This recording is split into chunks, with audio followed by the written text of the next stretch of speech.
Bienvenue dans cette nouvelle vidéo sur la fiscalité des véhicules de tourisme, que ce soit pour les entreprises soumises à l'IS ou les entreprises soumises au BIC.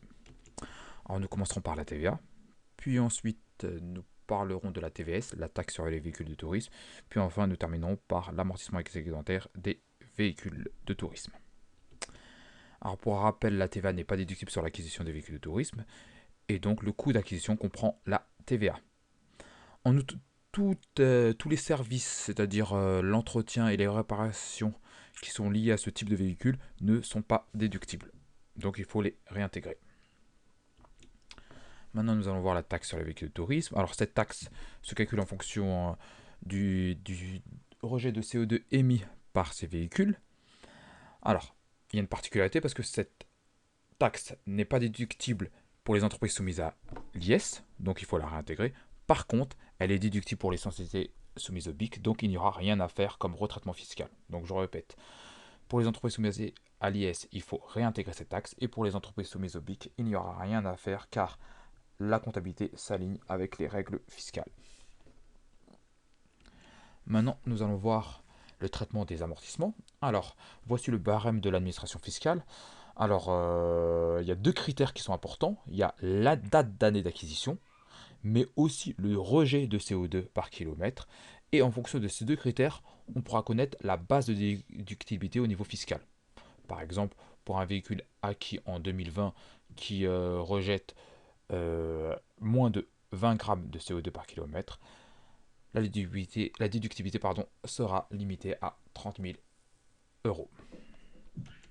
Voici une petite application. Donc, soit un véhicule de tourisme acheté 45 000 euros TTC, son taux d'émission est de 140 grammes de CO2 par kilomètre et sa date d'achat est le 1er mai 2018. Et la durée d'amortissement est de 5 ans. Donc, la date d'acquisition est de 2018 et le taux d'émission est de 140 grammes de CO2. Donc, dans mon tableau, je vois que cela correspond à une base de déductibilité limitée à 18 300 euros au niveau fiscal. On va voir maintenant comment on va traiter tout cela. Donc, tout d'abord, je vais calculer l'amortissement économique. Pour cela, je sais que mon véhicule a été acquis 45 000 euros TTC, je divise par 5, ce qui me fait 9 000 euros, j'applique le prorata, et donc j'obtiens 6 000 euros, car il y a un prorata de 8 douzièmes. Ensuite, je vais faire le même travail au niveau fiscal, mais cette fois-ci, je vais prendre une base de 18 300. Donc 18 300 divisé par 5, ça me fait 3 660 euros pour une année pleine. J'applique également prorata et j'obtiens 2 440 euros.